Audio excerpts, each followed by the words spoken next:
Guys, it's Corey. I'm here with Howard, and we're going to talk about incentives in role playing on The Crunch, the show about role playing game rules. Let's do this.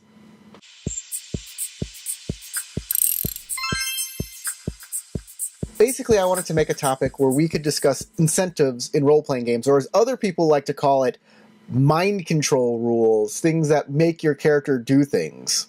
And there are people that push back against these kind of rules.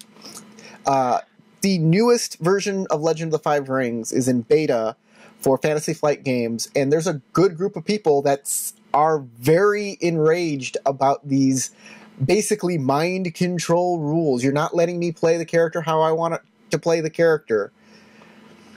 Well, that pushback has always existed. I mean, I'll admit, I'm not like that now. But as a kid, when I first started playing these games and I started, playing with someone other than my father running it, other kids are like, oh, you got to play your alignment and blah, blah, blah. And it became complex because I was like, well, I don't want to pick an alignment during character creation that will limit my ability to do things. I want to just, play the game and have fun. But as I've grown older, I've decided concept is important, and it's not hard to put a line.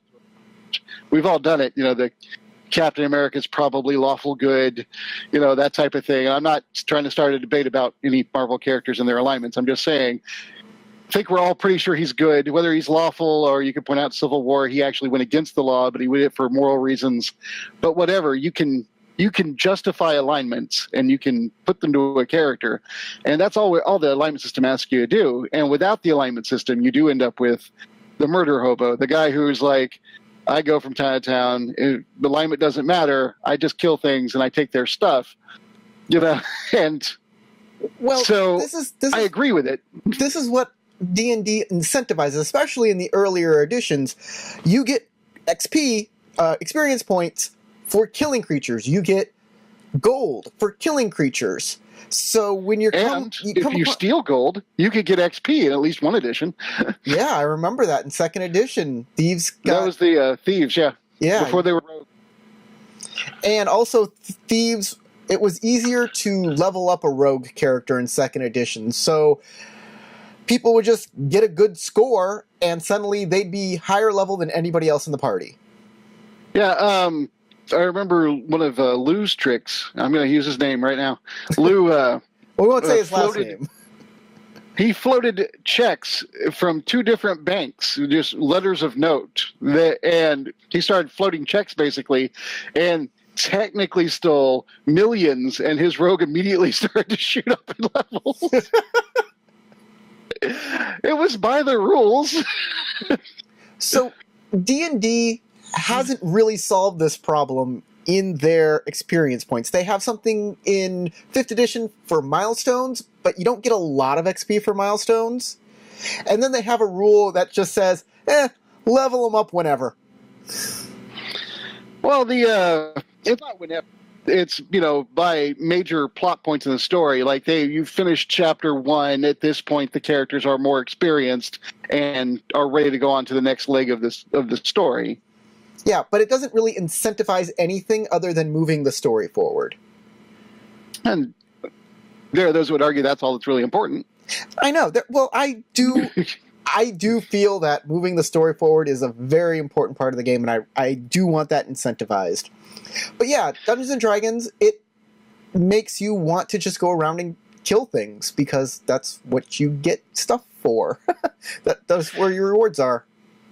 See, what I've done to counteract that in the way I run is the incentive to the game is to uncover more of the story. And the more creative they are, I happily hand them that inspiration point, which is something else we were going to talk about. But I'll let them find through the story, like, oh, you've befriended this guy, he will aid you later. You befriended that merchant, he gives you a discount. The more people you talk to, the more secrets you learn to eventually figure out the whole plot. And I run a game where the players make characters with their own backgrounds, which I tie into a much larger plot, and then for them, the game is literally just shining light on this giant plot in front of them bit by bit and learning it all, and that's their incentive to move forward. Killing people generally has a negative effect because it's harder to learn anything from a dead guy. Not impossible. There are spells for that, but but what you just described is what a lot of people do. They add rules in to incentivize the behavior that they want.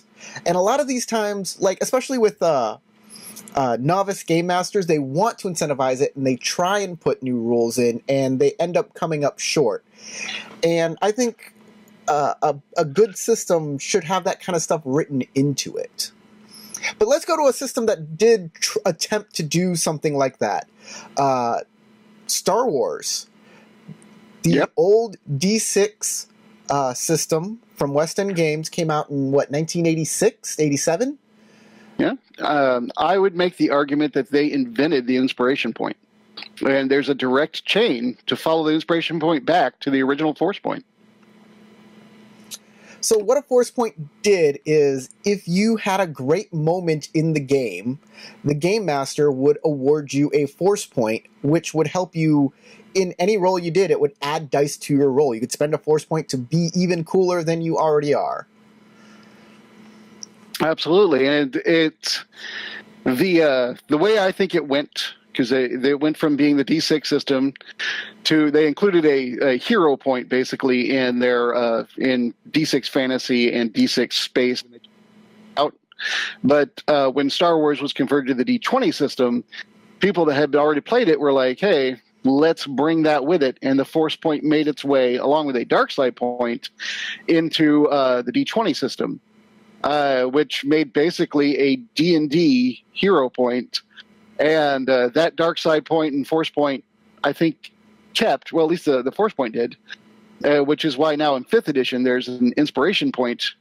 And I think that's the chain. I think that it was a West End Games idea that was kept alive thanks to Star Wars and is now in 5th edition D&D. And I enjoy this inspiration point. I like that system. The force point has made it into a lot of different games, like the endurance point or the hero point in 7C.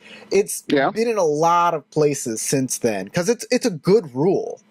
It helps... it rewards players for playing well, and then on the other hand, it makes a person more epic, and it feels better to spend that point and do a really great job on your roll because of it. Yeah, absolutely. I love the idea that my players are sitting around the table thinking, what can I do to make this more awesome, rather than just looking at the NPCs and going, all right, I think we can kill this guy and get his stuff. This person's not worth killing. And, rather than that, I'd much rather them be thinking, how can we make this story something that we'll remember, which, even if that's not their whole intent, that becomes the outcome. But Star Wars also punished you for playing poorly or playing like a murder hobo. It had The dark side point did. And that, I had so many friends. I'll call Warren out on that one, being the one with the most, angry about it. Although he had a great way of putting it. He was like, all right, so let me get this straight. I'm going to be evil. And then you go, you get a dark side point. All right, so I'm just going to go walk around murdering, slaughtering people and whatever. And you're like, oh, you get another dark side point, another dark side point.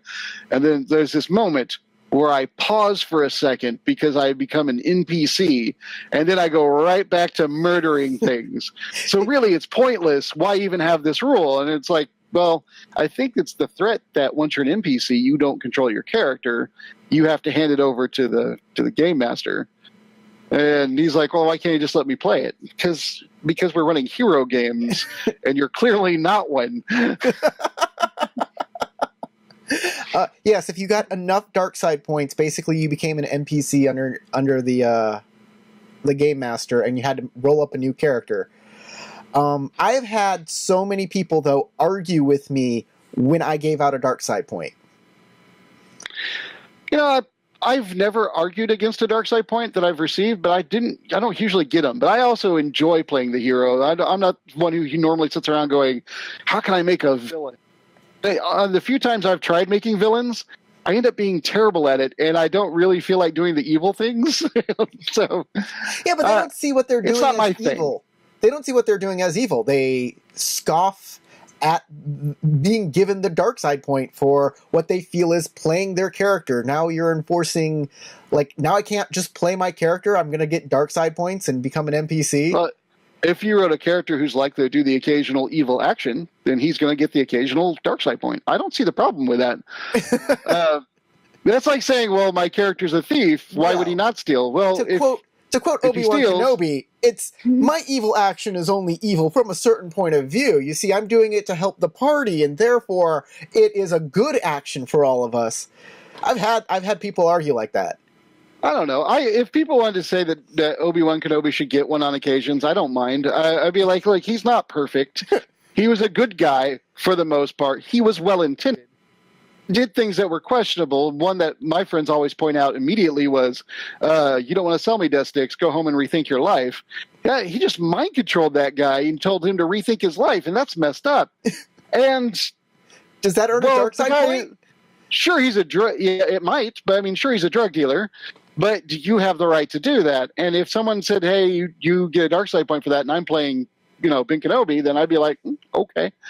In my opinion, it seemed like the right thing to do, but I can also understand where it might be a dark solution, because you could physically talk to the person and socially try to explain to him why what he's doing is harmful to others, rather than use your mind controlling powers to solve it. So yeah, I could see someone getting the dark side point for that. I don't mind. It wouldn't piss me off that I got one. It was certainly the quick solution, and it might be better for that guy in the long run because he wouldn't have listened. So what I'm kind of getting at here, and I'm going to talk about this a little later, is I have this opinion of people who don't like, who brand rules as mind control. I kind of think that these are your power gamers or your rules lawyers that are just trying to get away with whatever they can. And they don't like rule systems. But we'll get into that a little later. I'm just, setting the stage for that. Okay. So I went online. We'll get a little more mind control-y here. I went online and talked to people about what are the best systems that showcase these kinds of play within the system of the rules or be penalized. And they all pointed out to Pendragon. Pendragon is where you play a old English knight from Cambria or wherever, Northumbridge. An English knight. Well, that makes sense. Uther Pendragon is the name of King Arthur's dad. Yeah, so you play in this world, and in it, they try to be really kind of historically accurate in it. And it opened up my eyes to a neat, different game. But they have a rule in it called passions. And you have passions to your lord, and you have passions to your family, different conflicting obligations you have within yourself. And at any time, your passions can come into play. And sometimes it helps you out and drives your character forward, and sometimes it makes you go mad and you lose your control of your character for a long while. All right, so I can see where initially people are going to have that. There's this game mechanic that literally will affect how I am playing this character at this moment.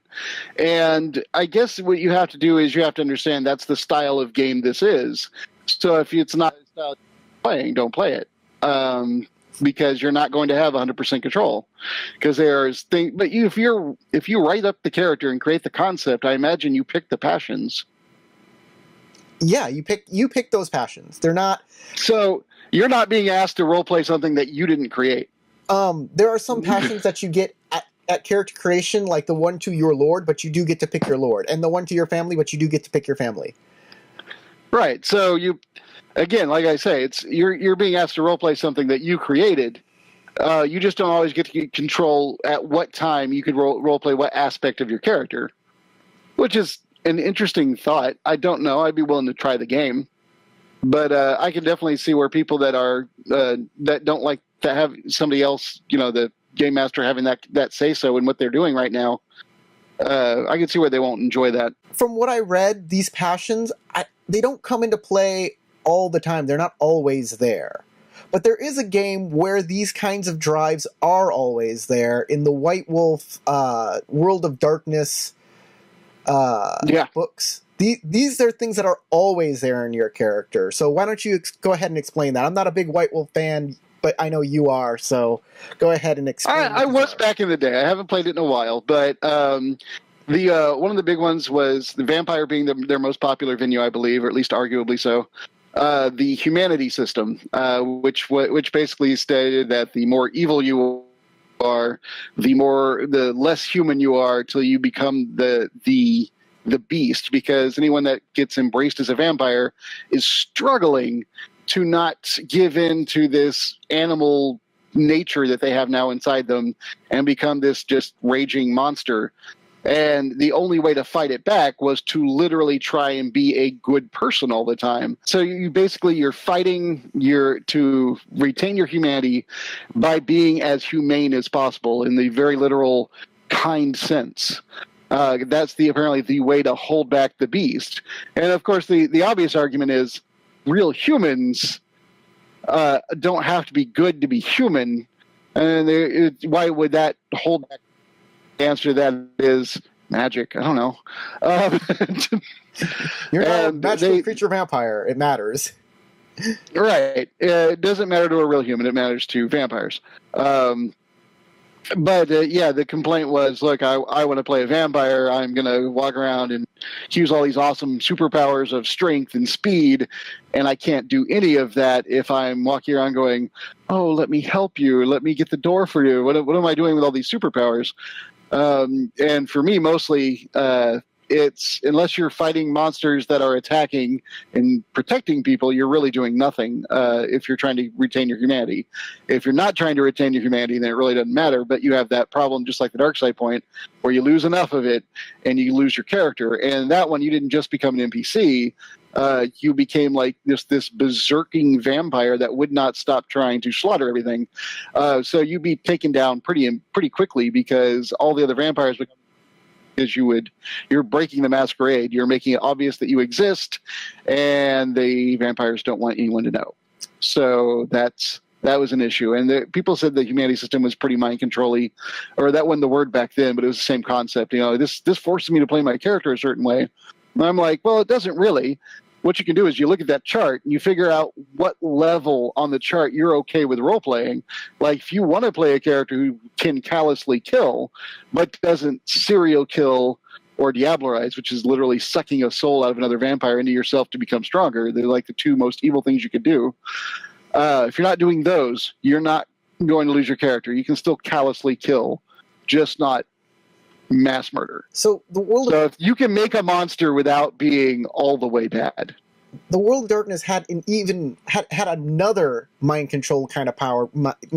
Had another power that does this, nature and demeanor, and that was linked to your willpower stat. Yeah, that was just your straight up personality. It's just like the five. I think it's 4 or 5 boxes on the D&D 5e character sheet that ask about your personality and your flaw and your bond and your ideal. It's those same things. It's one with your nature is who you really are. Like maybe deep down, I want to be a hero, but I'm shy and I'm afraid people are going to laugh at me. So outwardly, I am a wallflower. And so my nature would be hero, but my demeanor would be wallflower. And I'd be just like in the background, quiet until something really bad happened. Then I would overcome my shyness to like leap forward and try and attack the monster or rescue the kid from the river or whatever. And if you play that, you get a willpower point. Like if you play your flaw or your bond in Dungeons & Dragons 5th edition, you'd get an inspiration. Yeah, in the edition that I was playing, which was a LARP version, if I remember correctly, if you played your demeanor, you got power back, and if you played your nature at least once per night, you get all of your spent willpower back, which was a big deal. I think, but the rules change so often with so many different editions, and so it's hard to say what the current rules are, or what the last set of rules were.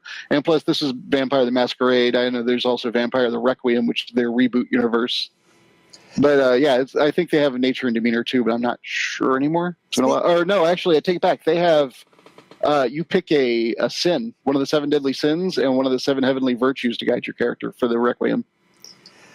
Let's move on to another game that has a lot of additions to it. I know you're not a big fan of this game, Legend of the Five Rings, where you play heroic samurai.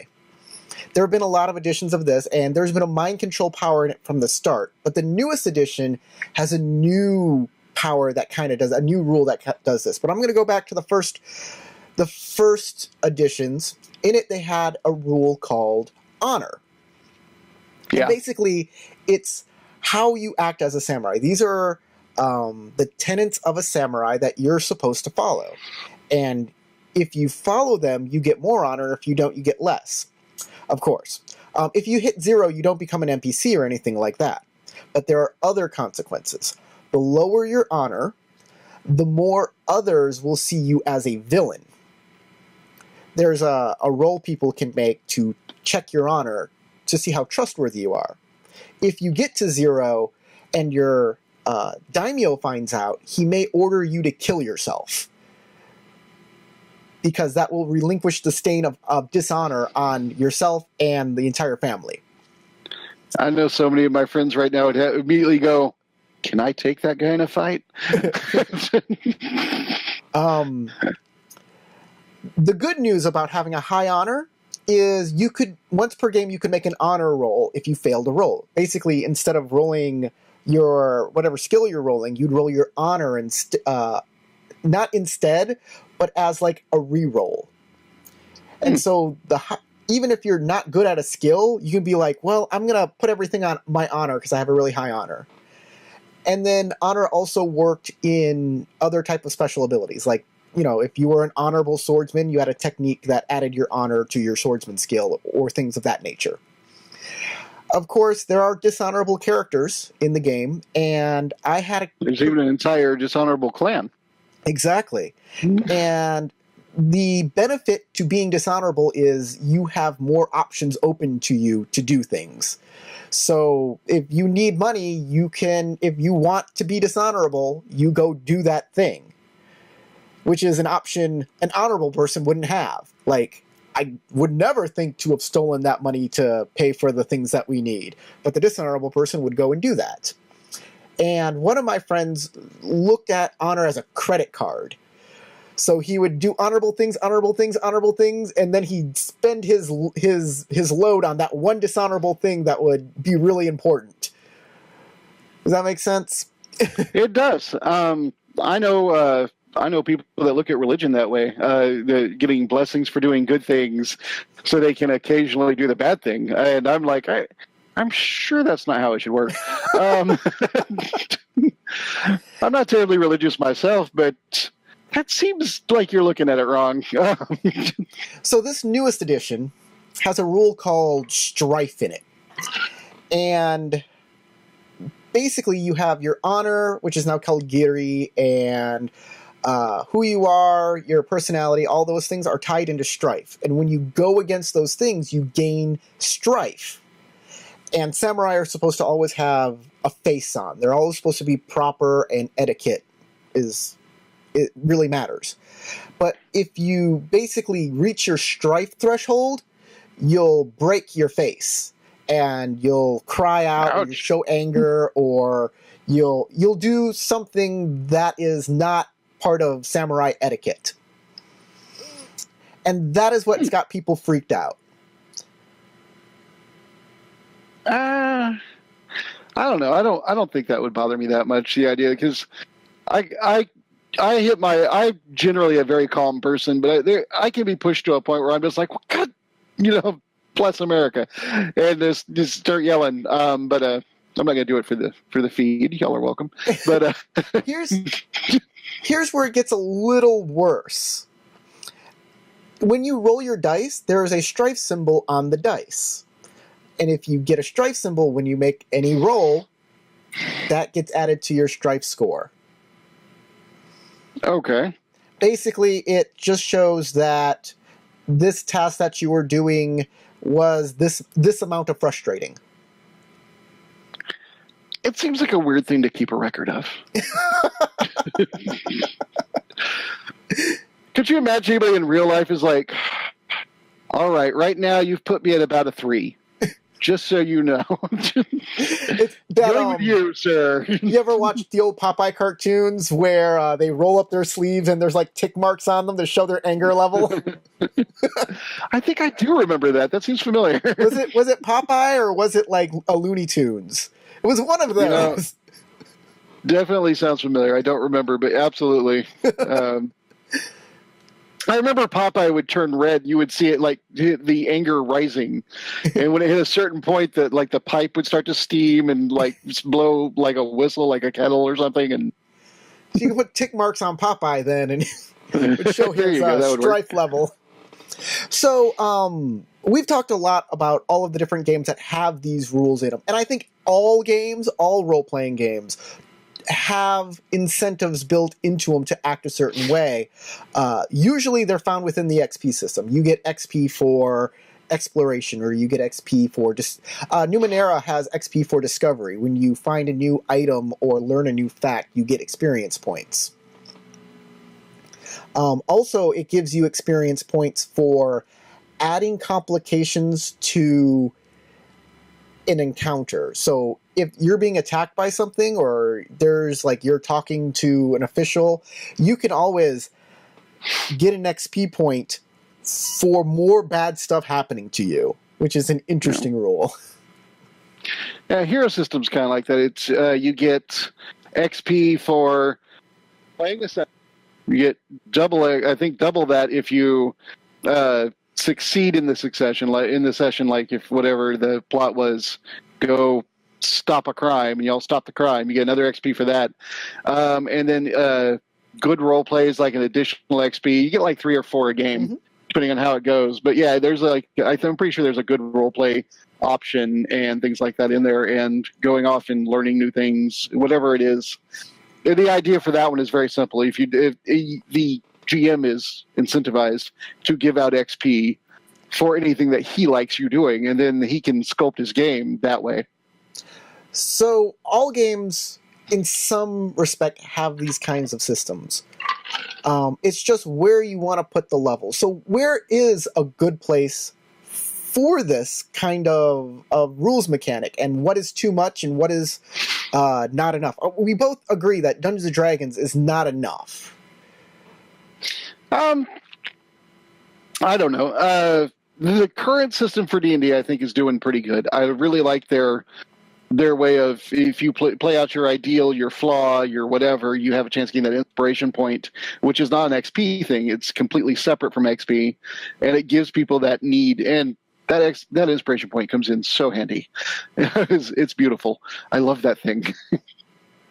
So I like the inspiration system. As far as XP goes, I don't like the XP system for D&D. I never have. I've never really liked leveling. The idea that, hey, I had a nap, I woke up this morning, I know a couple extra spells, or I just suddenly realized the technique, and I am a much better fighter. And you're just like, well, that must have been some nap. That's an entirely different conversation, because in my opinion, levels are the same thing as your attack skill. Like, everything's applied to how good you are at fighting. But that's an entirely different video we're doing. But you like D&D as long as it has that kind of force point thing in it, right? I think that helped a lot. I like, like I said, I don't like the levels, but I like other aspects of D&D. I love the world is amazing, or the multiple worlds that have been made for it. But as far as guiding people to roleplay, I think there's something that we're not mentioning that should be mentioned is some people enjoy playing Murder Hobos. There are entire groups that are happy playing a campaign of, just strategic running through a dungeon, seeing how they can kill things. And when they get back to town and spend their money, if the DM's like, you know what, the guy's like, yeah, this stuff's kind of crappy. He's going to try and cheat you on that and shortchange you. And the players are like, you know what, we killed that guy. We take everything from his shop. The DM, if he's cool with that and the players are cool with that, I'm not going to say you're role-playing wrong. I am going to say that that's not the game that I would like to. It's not the story that I want to tell. So here's the problem then. When a new edition comes out and they put in these rules, then that's when the outcry happens. because the murder hobos want to murder hobo and they don't want to play with those rules. But they love their old edition. They love this game that they're playing and they don't want it to become something different. I think that's the crux here. The game designers themselves, Jeremy Crawford, Mike Merles, the guys that are currently the guys making D&D, have said that you're not playing it wrong. If everybody's having fun, then you did it right.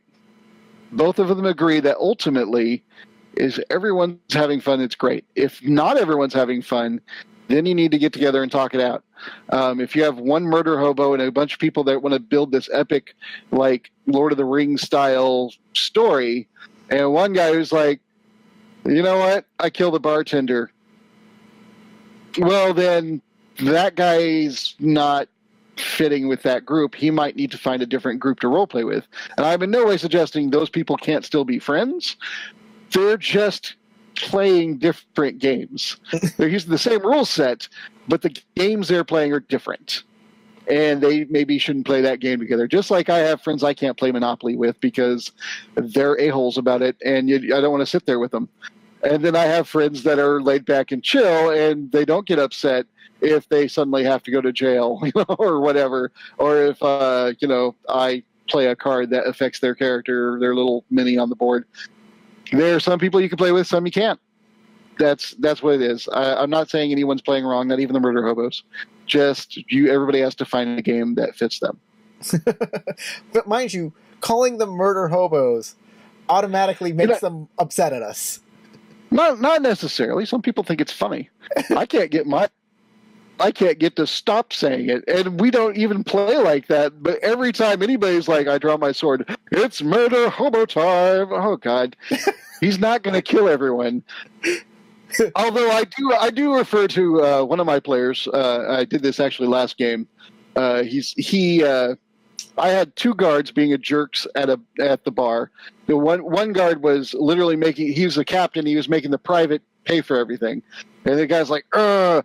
And then somebody else walked up. They caught him trying to pick a pocket, and they were jerks to him, threw him out. And they didn't chop off his hand. I thought I was being fairly lenient, but level 1. What are you gonna do? So this guy Warren, his character rushes up and manages to get a crossbow into the captain's mouth. He gets all crazy and threatening, and then he's like, you gonna do anything? You're gonna be nice, blah blah blah. You're gonna let this guy not pay for stuff, and he was really being just way out there. And I was like, this is the guard, right? It's like, you don't attack the cops. What are you doing? Even when they're jerks, you can't attack them. Yeah. So, but ultimately he justifies. He's like, look, I'm playing chaotic good, and this, I don't appreciate law, but I do think I'm doing the right thing. So I describe Warren. I go, he's not chaotic good. He's chaotic good. I think when it comes to these kinds of rules that help guide your character's actions, it has to fit the system. If it pulls away from the flavor of the game, it's not a good rule. If it helps the flavor of the game, I love it. I'm a good believer in thematics. If you are playing a Norse setting, a rule that is in place that tracks how well you're following your own thread of fate, I'm for. I think that works great. Even if it's a little mind control-y, you have to follow your fate, and if you deny your fate, you're a bad person all of a sudden. If it reinforces a theme, and that's the theme of the game, and everybody agree that that's the game they want to play, I don't see a problem with it. But that's the same thing with the dark side point and the force point from Star Wars. Exactly. Those are huge themes in Star Wars. If you have never heard of the Force or the dark side, you haven't seen a Star Wars movie. Because that's what Star Wars is about, is a struggle between good and evil. And if you're playing... the argument that I will accept is anyone who says I'm not playing a Force-sensitive character, do I have to worry about this? I would say maybe not. And even though the rules said otherwise, I'd be willing to say that choosers, that theme doesn't need to apply to them. But if you are a Jedi or you are a Force-sensitive character, there are supposed to be two big pulls on your character. A desire to be a part of the Force and to, use these powers and do good is there. And there is supposed to be this lure to the dark side to just take these powers and have your way and do what you want to do and enjoy it. And those two emotions are supposed to be battling inside every force sensitive character. So yeah, you can't just take that out of the game. But I do agree with the argument that if you're not playing a force user, maybe you don't need that rule on your character. I think that that's an oversight on the game designer's side, but I see where what they did is they took it to be mind controlling to make everyone be a hero. But at the same time, the game works better with heroes. And because running villain games is so hard. We'll talk about villain games another time. Hey, thanks everybody for watching this. If you want to watch more content like this, please tell us. We'd love to do little sit-downs and talk about game rules and ways to improve role-playing games. I had a lot of fun here. Hit the subscribe button to see more videos.